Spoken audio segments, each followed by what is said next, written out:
যখন আমল নামা দেওয়া হবে আমার আল্লাহ রাব্বুল আলামিন বলবেন ইকরা কিতাবাকা কাফা বিনাফসিকা ইয়াউমা আলাইকা হাসিবা। আমার আল্লাহ রাব্বুল আলামিন বলবেন পড়ো তোমার কিতাব।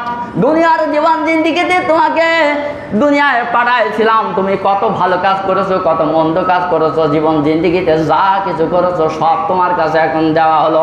এখন বান্দা তুমি পড়ো, এখন বান্দা তুমি পড়ো। বান্দা তো পড়তেই হবে, না পড়ে কোনো উপায় থাকবে না। বান্দা পড়তে শুরু করবে, দেখবে আমলনামা খুলে ভালো ভালো কাজগুলো বান্দা পড়বে, খুব সুন্দরভাবে পড়তে থাকবে। আর যখন দেখবে বান্দার সামনে গুনার কাজগুলো হাজির হয়ে গেছে, সুদ হাজির, না গেছে ওনার কাজটাও হাজির, ইসলামে যেটা করেছে সেটাও ওখানে হাজির, সব কিছু দেখা যাবে, ভালো মন্দ সব কিছু লেখা থাকবে, একটাও বাদ দেওয়া হবে না। যদি আপনি একটা ছোট্ট গুনাহার কাজ করে থাকেন, ওই গুনাহার কাজটার যে গুনাহ সেটাও আপনি দেখতে পাবেন।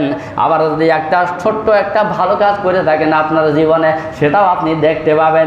আপনি আশ্চর্য হয়ে যাবেন যে আল্লাহ, জীবনের জিন্দেগিতে একটা ছোট ভালো কাজ করেছিলাম, তার বিনিময়ে একটা নেকি পেয়েছি। আমি তো কোনোদিন চিন্তা ভাবনা করিনি যে আল্লাহ একটা ছোট ভালো কাজ করলে তুমি নেকি দান করবা, চিন্তা ভাবনা করিনি, এটা তো আমার ধারার ভিতরে আসে না। কিন্তু রব্বুল আলামিন তোমার ফেরেশতা সুন্দরভাবে সেটাও গোছাই গোছাই লিখে রেখে দিয়েছেন। আবার ছোট্ট একটা গোনার কাজ করেছ, মনে করছিলে এটা গোনাই হবে না, গোনা বলে মনে করো নাই, ওই গোনার কাজটার গোনাটাও তোমার সামনে সেদিন হাজির করানো হবে, ওটাও তোমার লেখা থাকবে। যখন তোমার কাছে আমলনামা দেওয়া হবে, তখন বান্দার আমলনামা দেওয়ার পরে বান্দা পড়তে থাকবে, ভালো ভালো কাজগুলো পড়বে, খারাপগুলো পড়তে যাবে না। আমার আল্লাহ বলবে বান্দা পড়ো পড়ো। বান্দা যখন পড়তে যাবে না, আমার আল্লাহ রাব্বুল আলামিন চাপ সৃষ্টি করবেন, বান্দা পড়ো। ও আমার বান্দা, কেন তুমি পড়ো নাই? এই কিতাবের ভিতরে যা কিছু লেখা আছে তোমার আমলনামার ভিতরে, ও বান্দা এইগুলো কি আমি আল্লাহ তোমার এমনি এমনি লিখছে নাকি? আমার ফেরেশতা, আমার ফেরেশতার সাথে কি তোমার কোনো রাগ ছিল নাকি? আমার ফেরেশতা কি বেশি করে লিখেছে নাকি? ওই বান্দা বলবে না আল্লাহ, ফেরেশতা বেশি করে লেখে নাই। আমার আল্লাহ বলবে বান্দা তুমি এই গুনাহ কাজগুলো কি করেছিলে দুনিয়ায়? বলবে হায় আল্লাহ আমি করেছিলাম। বান্দা স্বীকার করবে। এরপরে বান্দার সামনে, অনেক বান্দার সামনে আল্লাহ রাব্বুল আলামিন আমলনামা হাজির করবেন। একসাথে দপ্তর থাকবে, 99টি দপ্তর ওই বান্দার সামনে আল্লাহ হাজির করবেন। 99টা দপ্তর আল্লাহ ওই বান্দার সামনে হাজির করবেন। ওই বান্দার চোখের দৃষ্টি যত দূর যায়, একটা একটা দপ্তর তত দূর লম্বা হবে। বলবে বান্দা দেখো তুমি জীবন জিন্দেগিতে এই কাজগুলো করেছিলে কিনা? বান্দা সব দেখবে আর বলবে হ্যাঁ আল্লাহ করেছি, একটা অস্বীকার করবে না।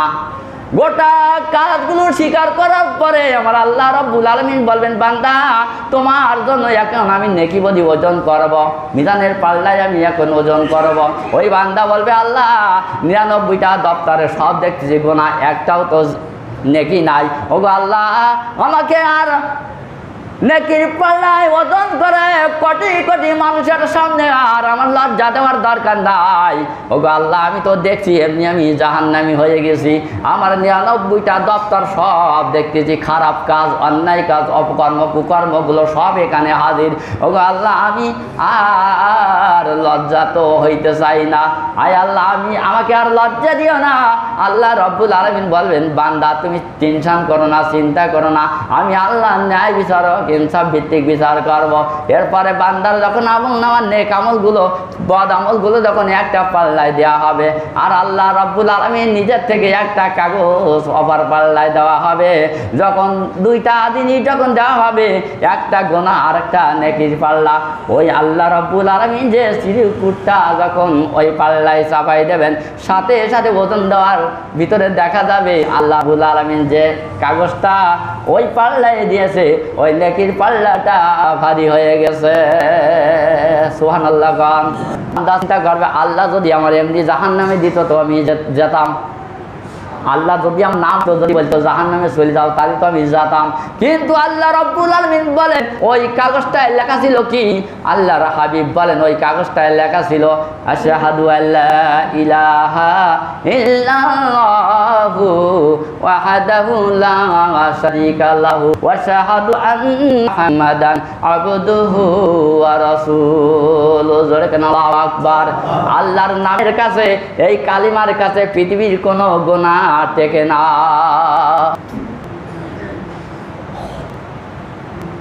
শুধু পড়লে হবে না, আশহাদু আল্লা ইলাহা ইল্লাল্লাহ, কইতে যে আল্লাহ ছাড়া কি নাই, মাবুদ নাই, কোনো ক্ষমতা নাই, যা কিছুর মালিক বলেন আল্লাহ।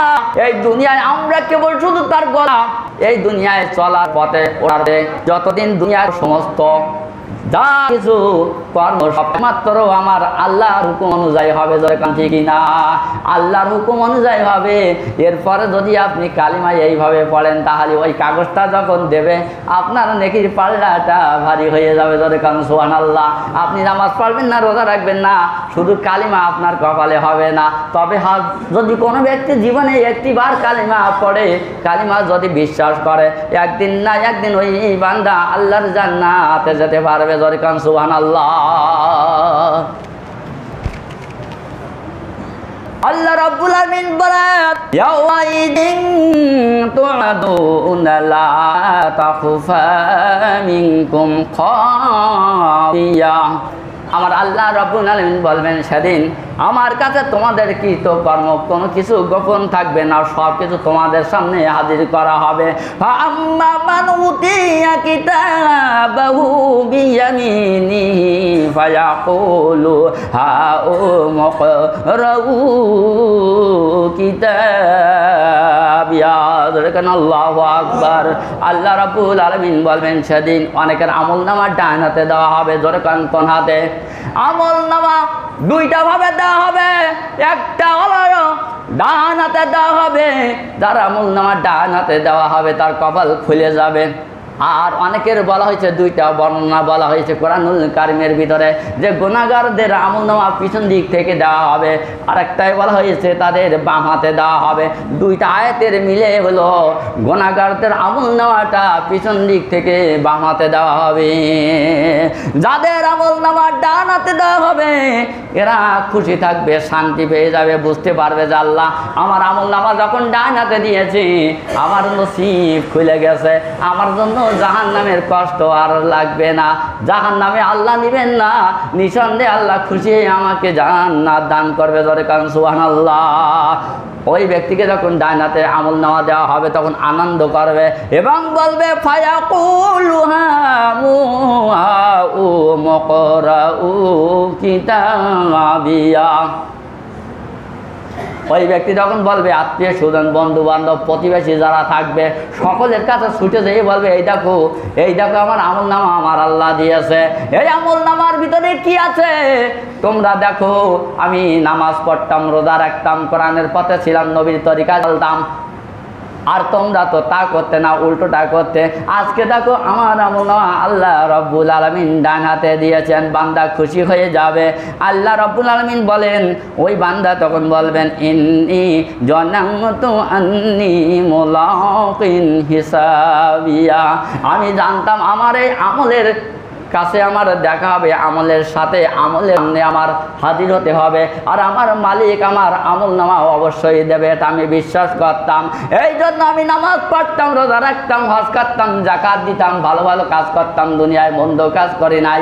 জানি আমার আল্লাহ একদিন না একদিন এর হিসাব আমার দিতে হবে, আর আল্লাহ রাব্বুল আলামিন আমার আমলনামা দান করবেন। যার আমলনামা ভালো হবে হাসরটা তার ভালো হবে, আর আমলনামা যদি বাম হাতে দেওয়া হয় তাহলে তার মুসিবতের আর শেষ নাই।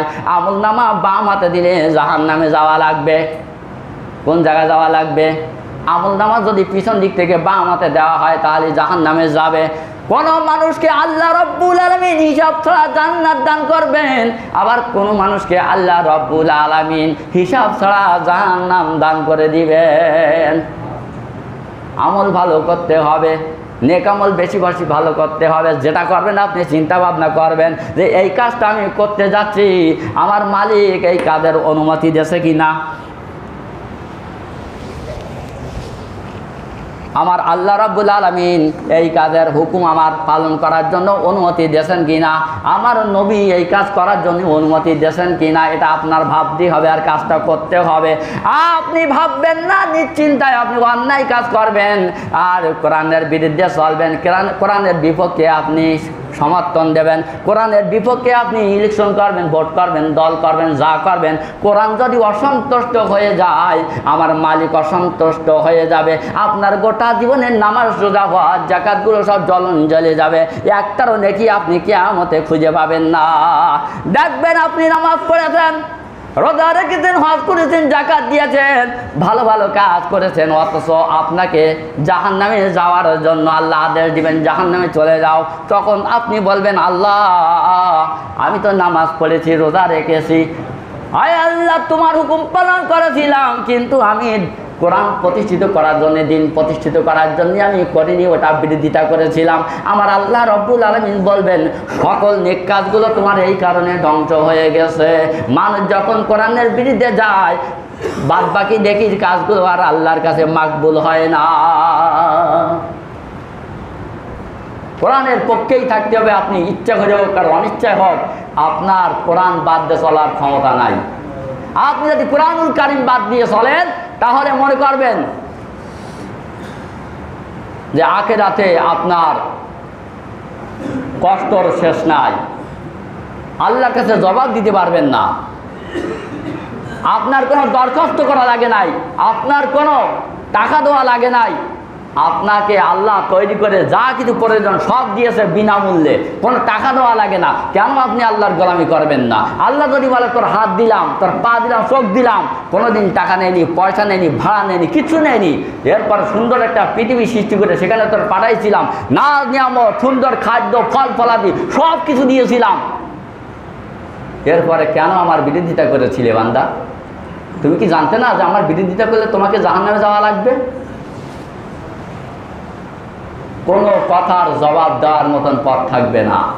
একটা ছোট এবং একটা বড়, ছোট্ট গোনা এবং ছোট্ট নেকির কাজ একটাও বাদ থাকবে না। যা আপনার কাছে দেওয়া হবে আমলনামা সব আপনি পেয়ে যাবেন। তখন সে বলবে কি মালি হাজাল কিতাব, আল্লাহ ই আবার কোন ধরনের কিতাব? ছোট্টখাটো খুঁটিনাটি সব কিছু লেখা, ছোট গোনা বড় গোনা একটাও বাদ নেই, সব তো লেখা দেখতেছি। নিজের কপালে আগুন জ্বালানোর দরকার নাই, নিজের পায়ে কুড়াল মারেন না, একটু হিসাবকে চলেন। এখনো আপনার ভালো কাজ, নেক কাজ করার মতন শক্তি আল্লাহ রব্বুল আলামিন দিয়েছেন। এখনো আপনি বেঁচে আছেন, এখনো ঠিক হতে পারবেন, এখনো আপনি ফিরে আসেন। দুনিয়ার দিকে তাকান না, হ্যাঁ অমুক তমুক এই সেই এদিক তাকাইয়ে আপনি নিজের জীবনকে বিসর্জন দিয়েন না।